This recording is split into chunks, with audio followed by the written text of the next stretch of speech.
కొణిదెల పవన్ కళ్యాణ్ అనే నేను శాసనం ద్వారా నిర్మితమైన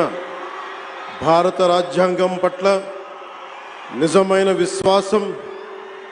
విధేయత చూపుతానని, భారతదేశ సార్వభౌమాధికారాన్ని సమగ్రతని కాపాడుతానని, ఆంధ్రప్రదేశ్ రాష్ట్ర మంత్రిగా నా కర్తవ్యాలను శ్రద్ధతో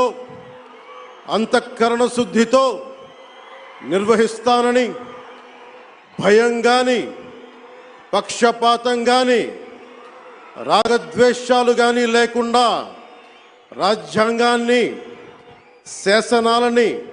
అనుసరించి ప్రజలందరికీ న్యాయం చేకూరుస్తానని దైవ సాక్షిగా ప్రమాణం చేస్తున్నాను.